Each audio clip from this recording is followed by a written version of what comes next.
Yeah, turn it up. Welcome to the crossover.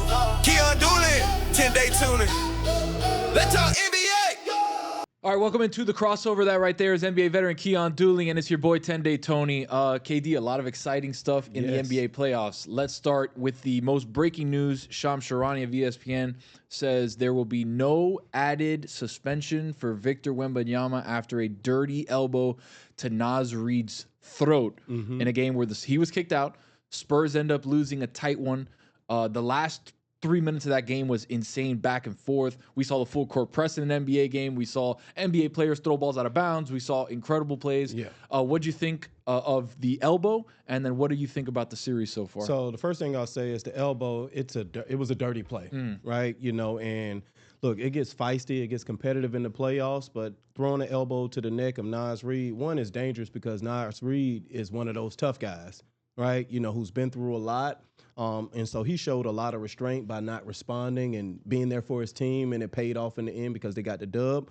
But imagine if this was Metta World Peace who had thrown that elbow. Imagine if this was Draymond Green, excuse me, who threw this elbow. They would put Draymond Green in prison. Absolutely. So it was very subjective. I think he's got a little superstar privilege in this one, international privilege as well, because we don't consider him a dirty player or a guy who has history of that. Now, I understand, you know, the playoffs is frustrating. You know, you got a long, lanky body, so people, like, the best way that they can do anything to you, right? But, like, when you have acts of frustration like that, you got to be calculated enough to do it within the rules of the game.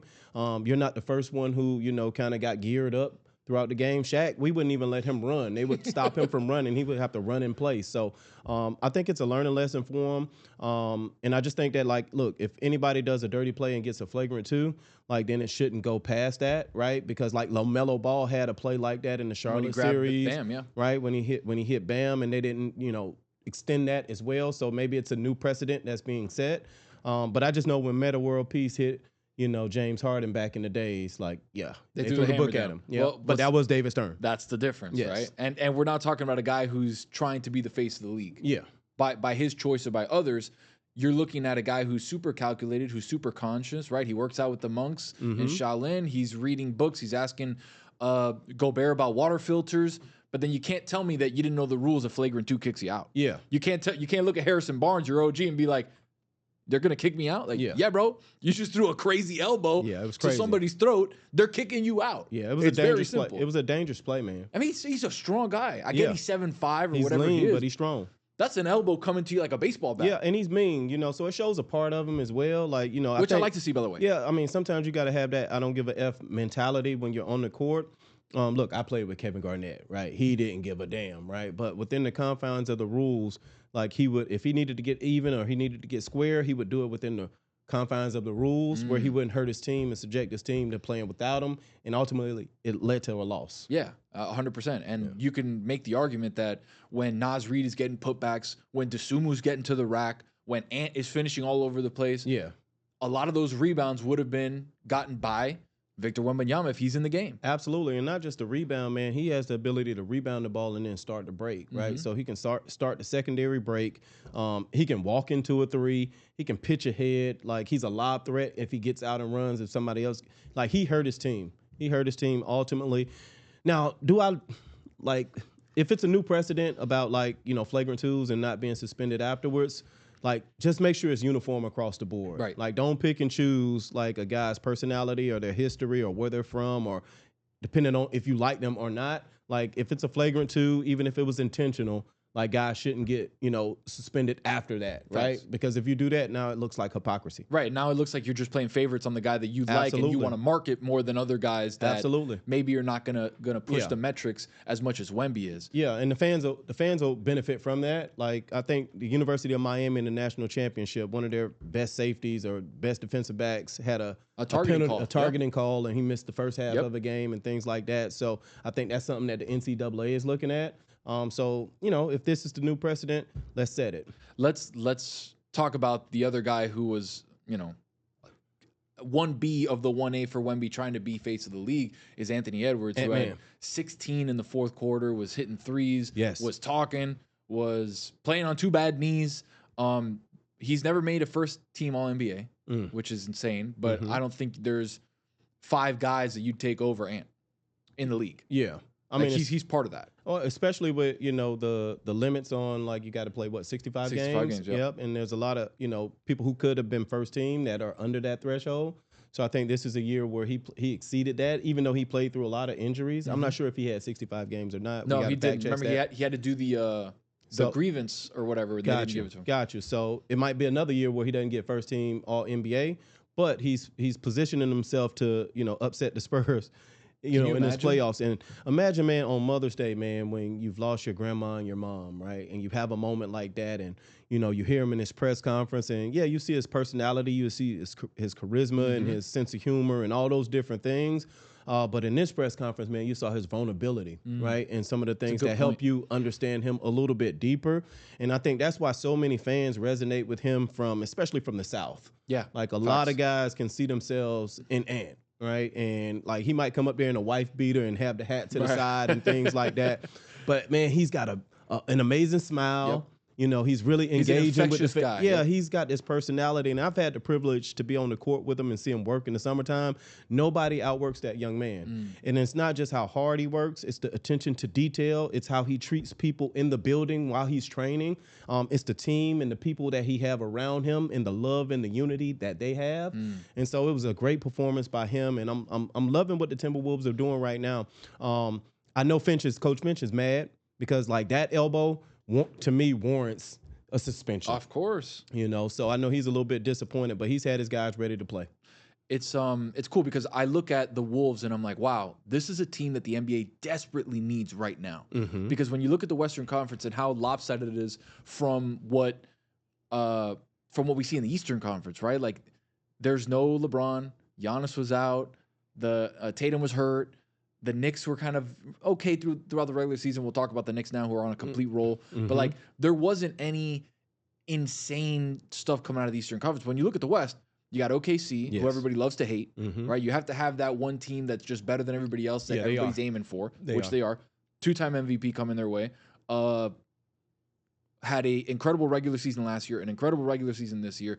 They got Jared McCain for nothing. Yeah. Like, they have all of these things going for them. You look at Wemby and the Spurs. They sold high on McCain, right? Yeah. That's what Daryl Morey said. He's shooting 95% from 3, I think, in the series right now. Man. Like 9 for 11 or 9 for 10. Crazy. But then you look at the Spurs, and you have the golden boy in Wemby. Obviously, this is a different side of Wemby that we haven't really seen, the angry Wemby. Yeah. But you look at Harper, you look at Fox, you look at all the guys that they have on that roster, and it's like, this is the young and up-and-coming team. Like, they're so exciting. You got the 1,000-time MVP in Nikola Jokic. So you have all these different pieces, LeBron and Luka with the Lakers. But then here come the Timberwolves. This like kind of band of brothers, a bunch of dudes that talk shit and back it up. Yeah, they do. Led by a guy that you said has just amazing personality, infectious guy who's just fun to watch. One of the most exciting guys, especially in the playoffs, where he really takes it up. They've been to multiple Western conferences. They play the villain. Like this, the NBA needs the Wolves now so bad, because even though they're up and down during the regular season, in the playoffs, they come in and they're giant killers. Yeah, and they got storylines over there. I mean, obviously having Ant-Man as a storyline. Rudy Gobert is somebody who everybody loves to hate. I think his biggest growth within the game, to me, just looking at him and coaching and working with the Utah Jazz and coaching on Rudy. I'm talking about Rudy right now, is his ability to catch the ball in traffic. Like I've seen him catching the ball in traffic, and obviously, he can finish. He's a great lob threat and things like that, but a lot of times he would duck when the ball would come. Like I think that's a little minutia detail that he picked up this year, that he's catching the ball through traffic. I think Julius Randle has elevated his game by doing less, right? And being more physical, being more locked in on the defensive end. He's extended his range a little bit. I think they got some young players who haven't got paid yet, right? And so I was worried about that point guard position, but Ayo has done a fantastic job. Dosuma's been awesome, and he's been hurt. He's been gutting it out. He has. And then when Bones comes in and he switches up the game, like he can, go off for 20 points in 20 minutes. And then you still got OG Mike Conley over there, who's that stabilizing force, who the guys absolutely love. He got a first row seat to that elbow. He saw it. Because you see through the elbow, you see Mike Conley like. He has, but I think the biggest improvement on that team, in my opinion, like when I put all that in perspective, it's only so much improvement Ant can do because he's already that good. It's McDaniels. Yeah. Like the way that he plays on both ends of the floor, the toughness and the attitude and the moxie that he brings to the team. He's very versatile. He's got length. He can guard a small guard. He can guard a big. He can switch on pick and rolls.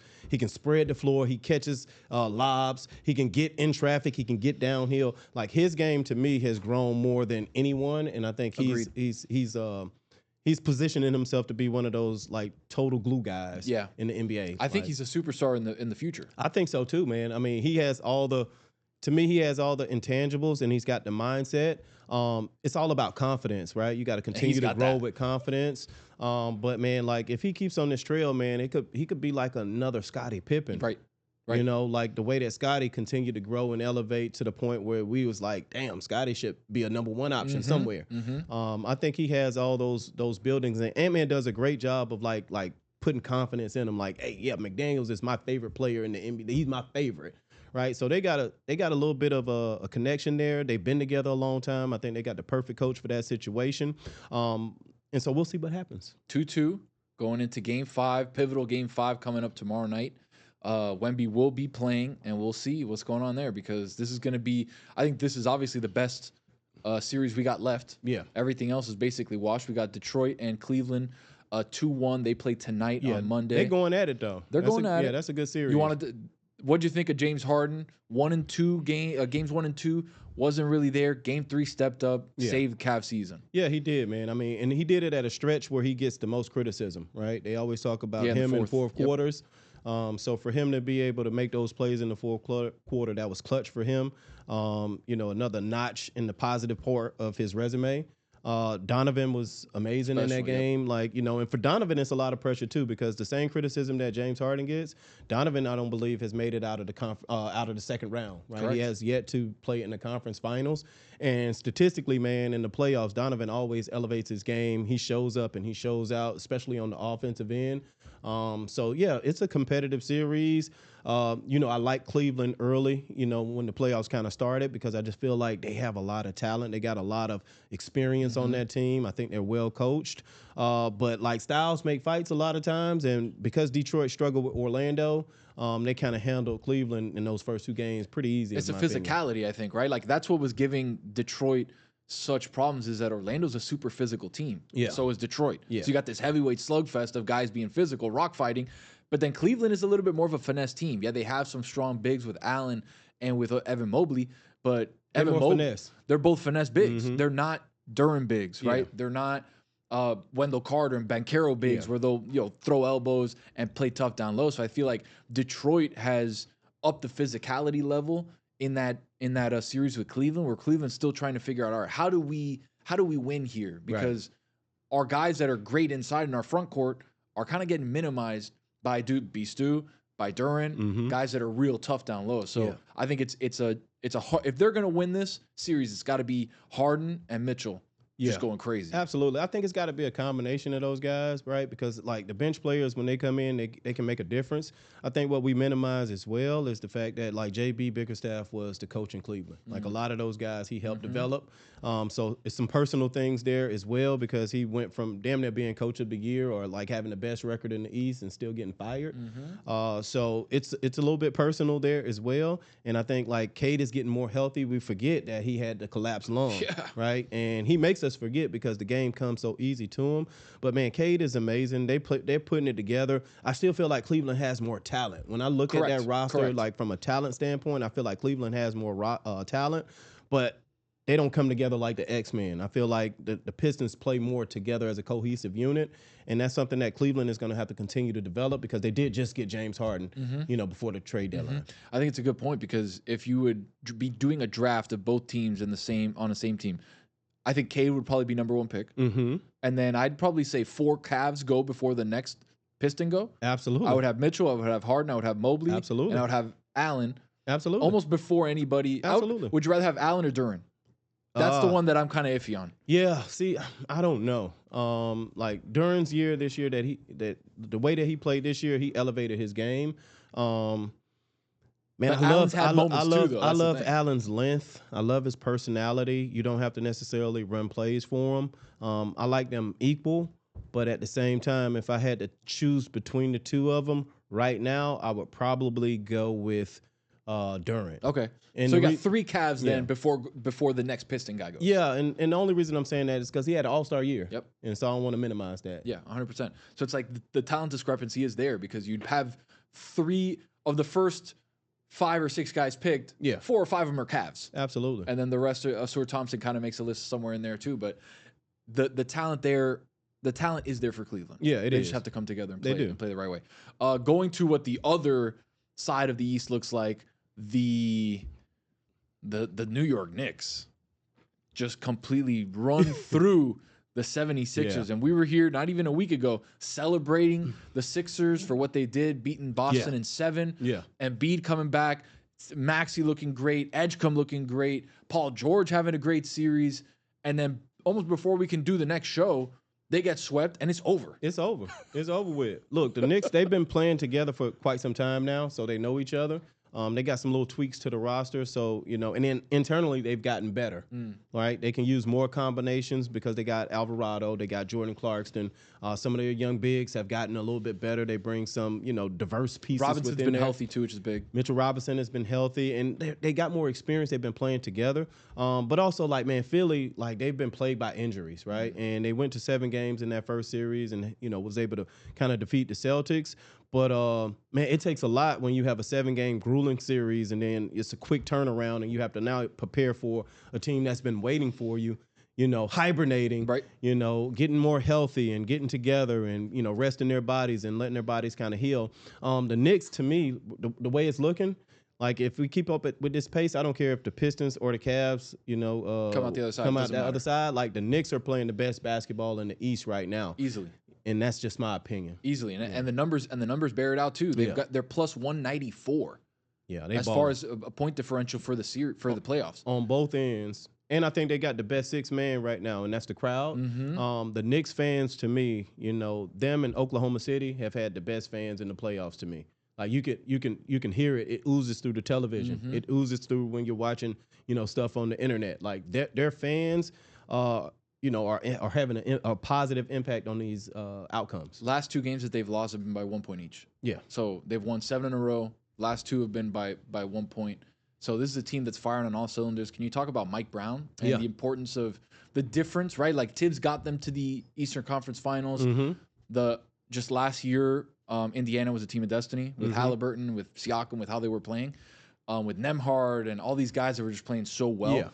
This year, the Mike Brown situation, putting Cat at the top of the key, being able to facilitate, it's averaging almost 8 or 9 assists per game per 36 minutes, which is insane. So talk about Mike Brown for a second and the difference between him and Tibbs. It felt like Tibbs ran them through the ground. Yeah, well, Tibbs played those guys a lot of minutes, right? And, Tibbs is great at initiating programs and getting them to a certain point. He hasn't been able to kind of crack that as a head coach, as a championship pedigree coach. Now, as an assistant, he won in Boston, right? So he knows how to get there. And he's a developer of players. He's got his system. But a lot of times in the playoffs where you have to make adjustments and things like that, I think he kind of lacked in that category. But look, Mike Brown took a lot of criticism. Cat in particular, early in the season, you saw his body language. He wasn't bought in with the new system, right? And it's funny how coaches have to stay the course and they have to get players to buy in. And sometimes you go through these growing pains. And I think the Knicks kind of got through that threshold of the growing pains and they say, okay, well, now it's time to win because look, you look around, we might not be here anymore. Right. We might not get this opportunity. And so when Cat bought in and got healthy, they got better. Yeah. Him playing at the top of the key and making passes and things like that is probably different from what he's used to playing. Correct. When he was in Minnesota or when he first got to New York. But, man, it's been the most effective basketball that they've been able to play, putting him at that high post. So you got to tip your hat to Mike Brown. And you look at his box scores and you're like, man, he's only taken 9 shots. He's only taken 11 shots, 12 shots, 13 shots.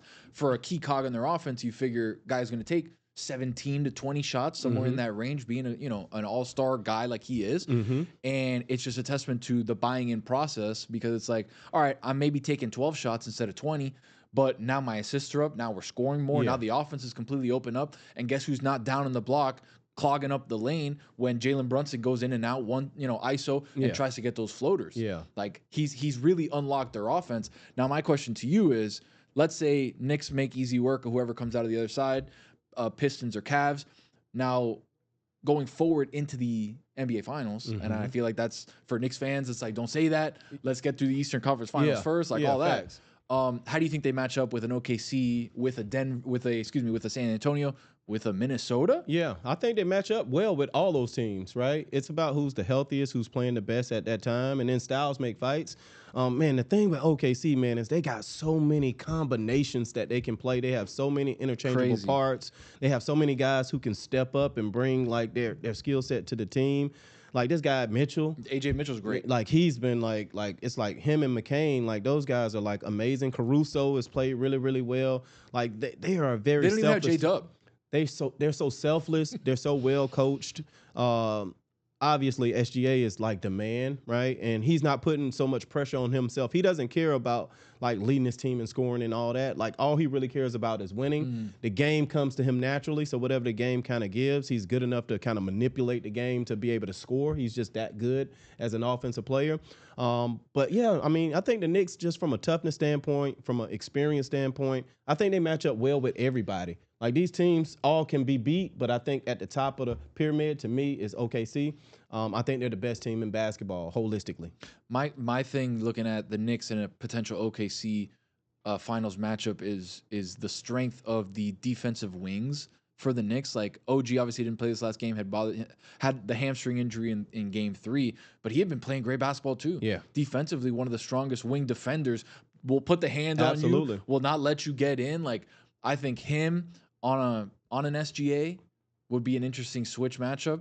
Like that'd be something I'd be very interested in seeing. Chet versus Cat. Yeah. How that works out.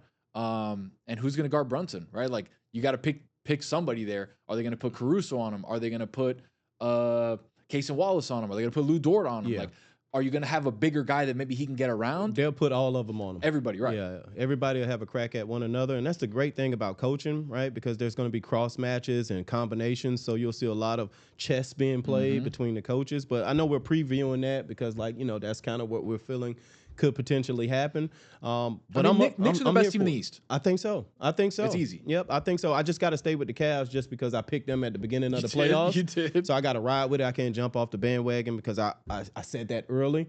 They've been a little disappointing to me. I thought they would be clicking on more cylinders right now, but it is what it is, man. But any bet, like you can be beat on any given night. Right. Like, and the Timberwolves match up very well with any team they play against, right? Because you got Ant-Man, you got all these different, pieces. They played together for quite some time, but it's like the attitude that they have. It's like the Knicks and the Timberwolves, like that toughness that they have. Grit, and I'll throw the Pistons in there as well because their toughness, should be highlighted. But like they got that toughness and that tenacity and that unity together that they can beat anybody if you don't show up. Yeah, my biggest worry is something that we've been talking about the entire year, which was guard play for the Minnesota Timberwolves. Yeah. Dante DiVincenzo, one of their main ball handlers, goes out with the Achilles.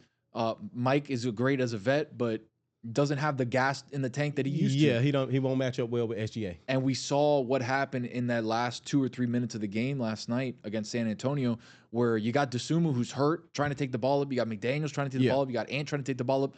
But that press that the Spurs were running, they couldn't barely get the ball past half court. Yeah. And it's like that's a real issue when you're going to face a team like Oklahoma City that can put pressure on you from the moment and then just recycle bodies against you. Yeah, and I think that's something that the Spurs found last night because when Victor's out of the game, you don't really have to necessarily do that. So I think they found something. I believe that they understand that, like, the Timberwolves have a difficult time initiating offense, right? And then if Ant-Man is initiating offense, right as he came over half court, they were running the trap out of him. You don't see that as much as you used to. I don't know, like, the trend is more switching pick and rolls as opposed to, like, blitzing pick and rolls or early blitzing pick and rolls. But, like, when you got a player like Ant-Man, if he has to initiate the offense and everybody can see him, you set him up for potentially not being able to be in position to attack. So they're going to have to find some ball handling. They're going to have somebody to initiate the offense so you can get it to Ant-Man in a place where he can tag. Right. Yeah. And they were having a big time issue with that. Even on that one play. I don't know if Chris Finch drew it up that way, but that long pass out of bounds where Dosunmu hits his calf, he catches it right before it goes out of bounds. I was like, what is happening here? I know they had to get the ball over to not have the 8-second violation, but you can run something, going towards the ball, not throwing a pass over the top that might go out of bounds, and then all the momentum was going the Spurs' way for that last, minute and a half. Yeah, it worked out, man. It's a fine line between a coach, between being a genius or the scapegoat. And luckily for him, Ale was able to corral it, catch it with his leg or whatever. You got to tip your hat to him because it's little plays like that, man, that make the difference in the game. 100%. Last 2 minutes here of the show. NBA draft lottery came out.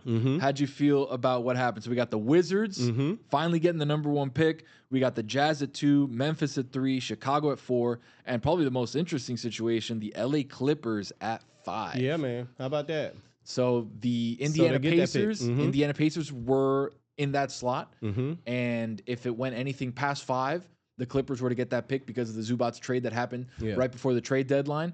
And all of a sudden, those ping pong balls started hitting. It was like Wizards 1, Utah, Memphis, Chicago, and then we realized, oh no, the Pacers are out.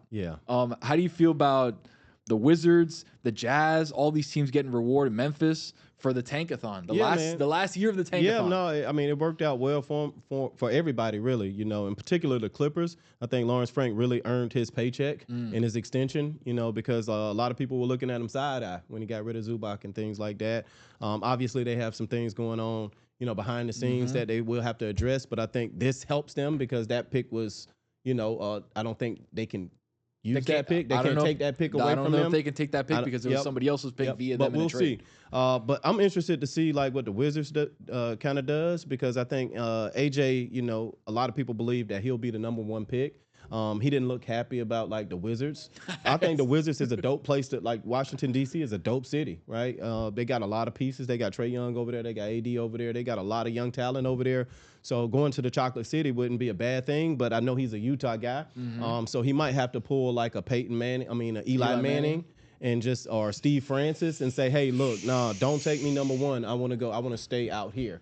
Right? Or, they might have to work out some type of swap. But if the Jazz can get DeBonta and he loves Utah, he went to BYU and they can that's a place where he wants to be. They might have to part ways with, Ace Bailey or somebody to move up. Yep. But we'll see what happens, man. All in all, it was an exciting, draft lottery. Darren Peterson.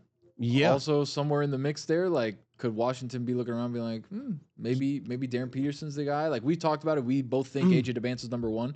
But if Utah wants to try to make a play, they're going to have to let up some capital because they got all the leverage. Yeah. Washington does. Yeah, it'll be interesting to see. I don't know if Peterson will be the best fit with Trae Young and AD. To me, it's a guy like Caleb Wilson who has this extreme athleticism and motor and you know what I mean? I saw him working out the other day, and I know he, hurt himself in the tournament, so he, missed some time.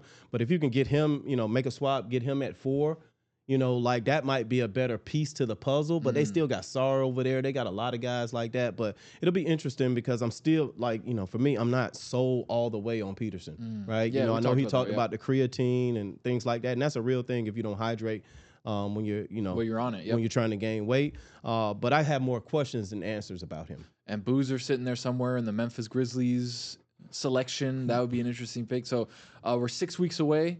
Teams are already starting to field offers. The Bucks are starting to receive phone calls for Giannis. Now with everybody set as far as where they're picking, maybe there's some teams that have a little bit more ammunition to go after number 34. So that's another thing we got to keep on the radar. Plus the playoffs. I mean, we'll be locked. Yeah, we're going to be locked in. We'll be locked in, baby. Yes, Let's go. Let's Good to see you, my brother. Yes, likewise. Check us out wherever it is that you get your podcast. Check us out there.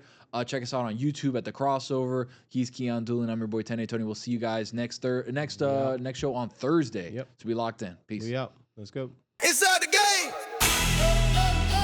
Yeah. Turn it up. Welcome to The Crossover.